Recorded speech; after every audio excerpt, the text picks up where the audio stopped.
और चलिए आगे बढ़ेंगे। बड़ी खबर है, चंडीगढ़ पुलिस ने पूरन कुमार के परिवार की मांग को माना है।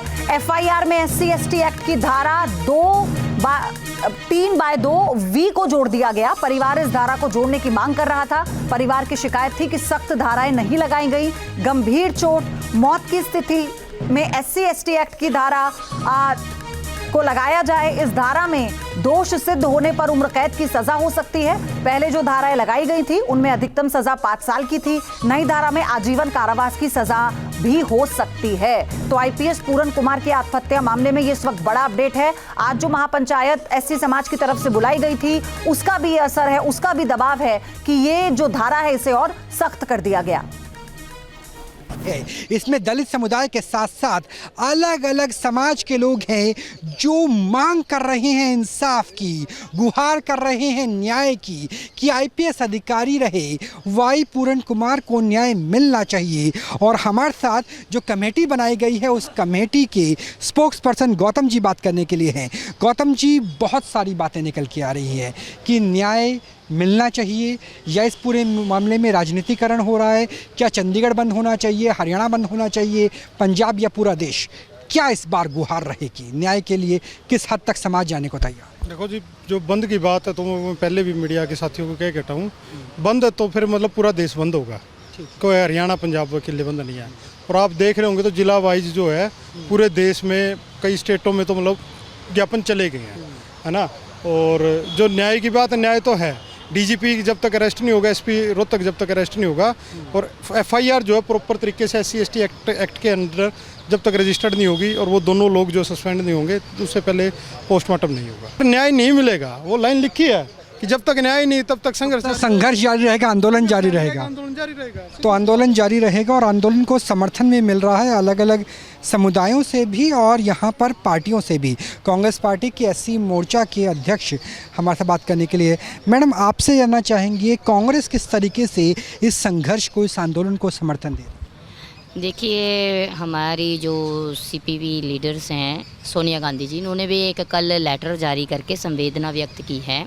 और राहुल गांधी जी ने भी हरियाणा के जितने भी कांग्रेस कमेटीज़ के डिपार्टमेंट्स हैं, युवा विंग है या हमारी जर्नल्स बॉडीज़ है, सबको यही कहा है कि वाई पूरन सिंह जी को न्याय दिलाने के लिए आप धरातल पे उतरे रहिए। बिल्कुल, आंदोलन है इस बात को लेके कि न्याय मिलना चाहिए। यहाँ पर महापंचायत की शुरुआत हो चुकी है और मेरे सहयोगी राहुल डबास जुड़ चुके हैं हमारे साथ लाइव इस खबर पर। राहुल, ये महापंचायत जो हुई उसका ये दबाव था क्या? और सबसे बड़ी बात ये कि लगातार मुख्यमंत्री सरकार की तरफ से, बड़े अधिकारियों की तरफ से उनकी पत्नी से बातचीत करने की कोशिश की जा रही है ताकि वो पोस्टमार्टम के लिए भी मान जाएं। क्या अपडेट है? इससे परिवार सहमत हुआ?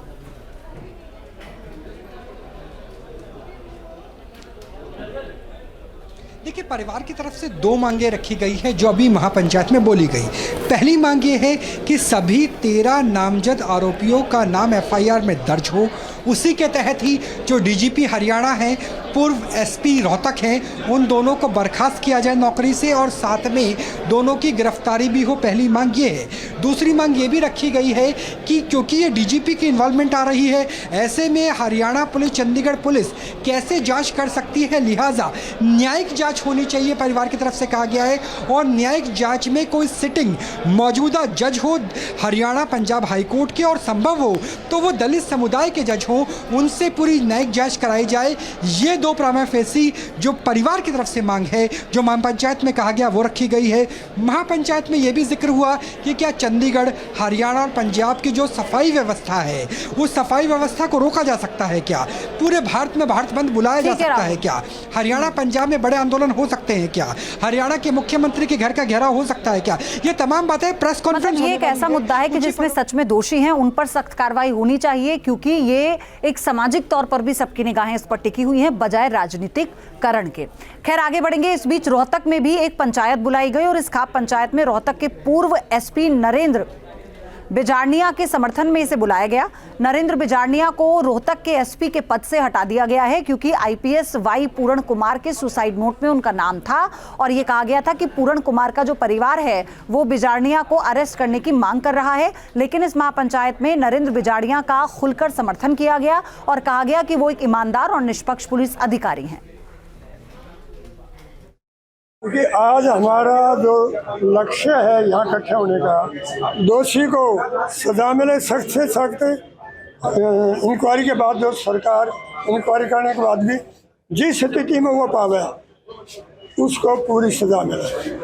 हमें कोई जातिवाद के मामले में वो नहीं, लेकिन बलि का बकरा कोई नहीं।